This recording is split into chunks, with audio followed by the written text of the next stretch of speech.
Today, I'm giving you an update on Steve the Stingray. But before we go ahead and do that, we have some housekeeping things we need to do. Like going upstairs and seeing how the pufferfish tank is doing now. If you remember from my last video, we moved the 5-gallon pufferfish tank up to my bedroom. Here's the pufferfish. Oh, gotta close these blinds here. There we go. There he is. Check him out.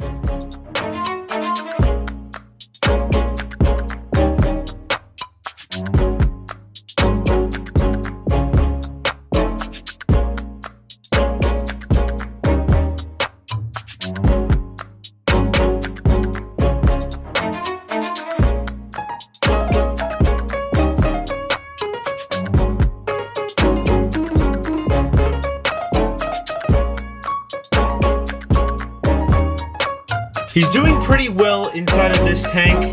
The scape in this aquarium is doing pretty well because of the window that's right here.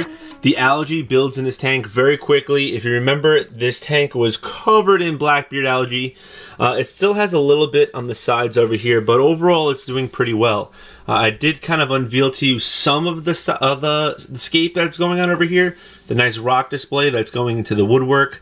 There's already some like moss growing over there, so some pretty cool things going on inside of this aquarium. He is eating bloodworms and everything right now, so he's doing pretty well. You can kind of see his fat stomach right there. Not too much to report on this tank. I'm probably going to go ahead and get a piece of Anubias to go ahead and put inside of the aquarium, just so that he has just some plant life and stuff. He does like to go inside of the plant and hide out in there.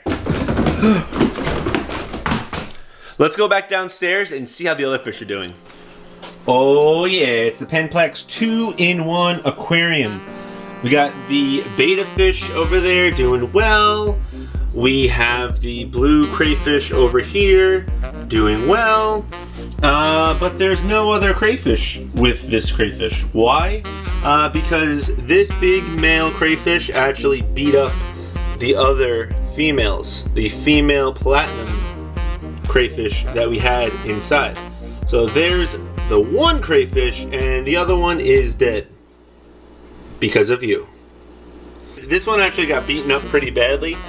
She actually lost her claws, so I moved her to the back over there. That crayfish is doing pretty well now. I did also add some neon tetras into this tank, just temporarily. I was quarantining some fish, and they probably would have gotten eaten if I kept them in there, so I moved them into this aquarium. I think what I'm going to do next is go ahead and move this crayfish back into this part, just so we don't have any trouble with the platinum beta fish, but kind of create like a barricade, maybe, so she can kind of grow out and still hide from this guy. Oh! Oh! That might have been a bad idea. Let's talk about the 75-gallon. Oh, oh, oh, little sample over here, Steve the Stingray. We'll get into him in a little bit though. 75-gallon. Let me hit the lights off.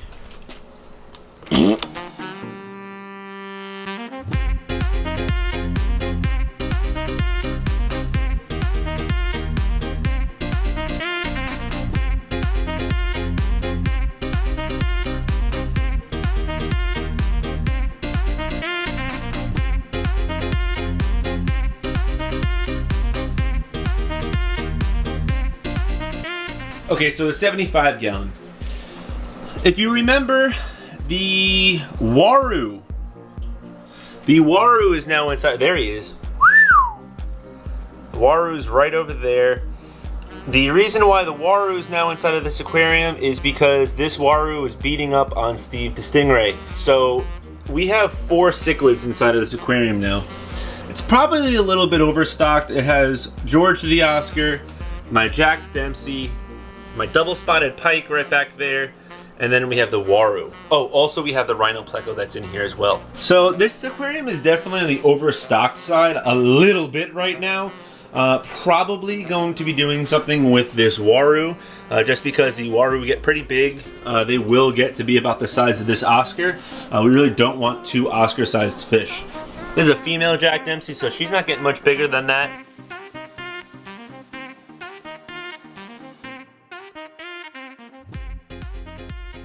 And that pike only get slightly bigger than what it currently is. Oh, also I was treating all of my tanks for blackbeard algae, and this tank is now like almost gone with it.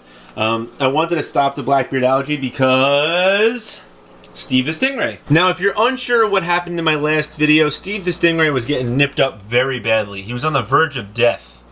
Literally, I'm not kidding when I say on the verge of death. He stopped eating, was not looking good.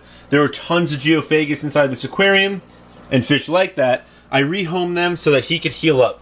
He did not eat for a while after that. He probably waited about 5 to 6 days.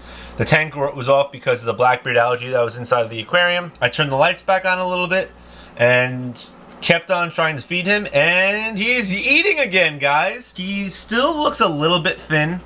You know, he's not super, you know, hefty right now, but he's definitely putting on some size and some weight again, which is excellent news. So right back there is where he was nipped up the worst in the back. That's actually beginning to grow back. And then also nipped up a little bit on the edge right over there. But he's eating shrimp, he's eating scallops, and doing pretty well. It took him a little bit to kind of get acclimated and ready again, especially when removing the fish.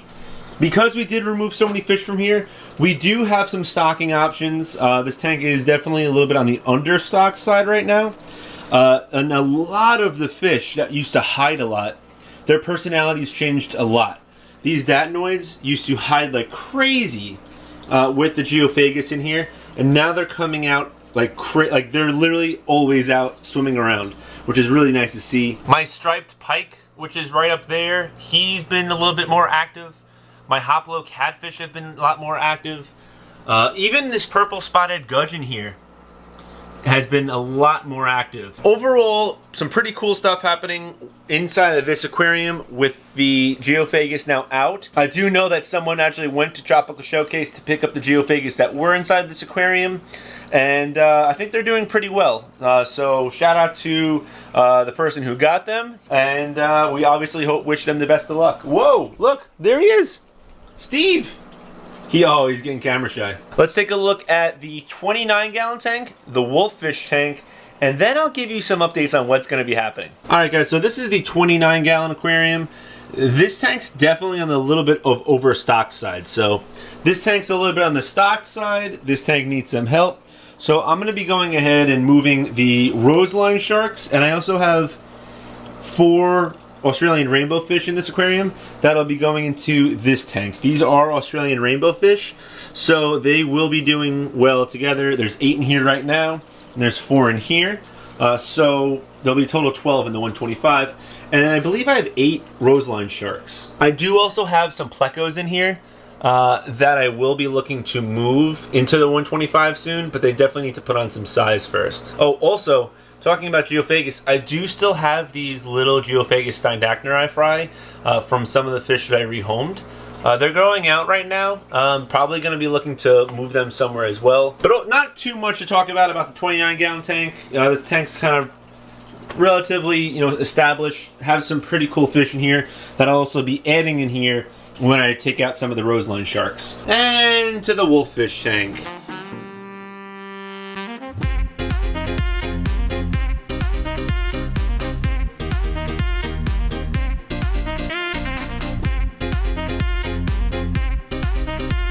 You guys have not seen this tank in a long time.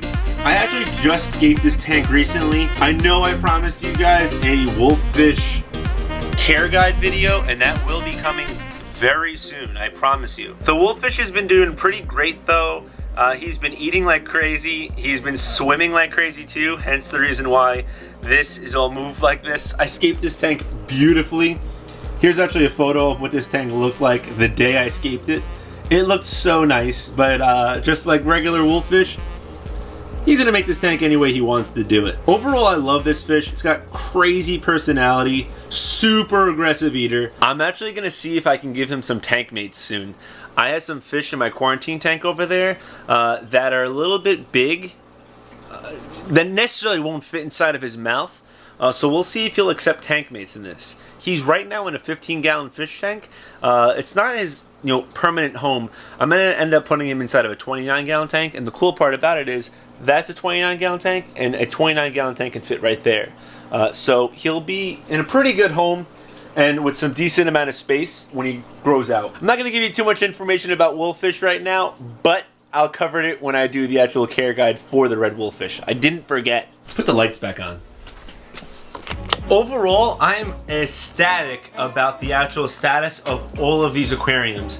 Not gonna lie, I have had a few down like weeks or days of fish.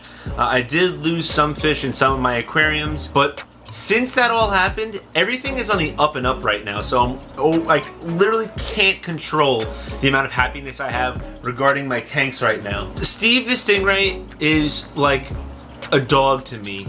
And having him healthy again and like actually regrowing his disc is literally one of the best things that could be happening. He's literally like my buddy in this aquarium hobby and also on this YouTube channel, so I'm ecstatic that he's getting healthy again. I definitely do have a lot of decisions to make in this fish room right now with the actual Waru in the 75-gallon, the stocking inside the 125, the new stocking that'll be going into the 29-gallon when I move some of the fish into the 125, the different types of fish that'll be going with the wolffish in this 15-gallon aquarium, and also what I'm going to be doing with the 2-in-1 Penplex aquarium, because let's face it, it might not work out having two different crayfish inside that aquarium.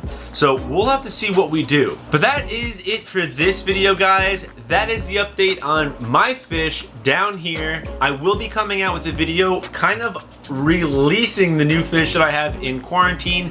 That's going to be coming out very shortly. You are not going to want to miss the fish that will be coming out of that quarantine tank, because some of them are beautiful. But if you did like this video, be sure to subscribe. Check out some of the other content here on my channel.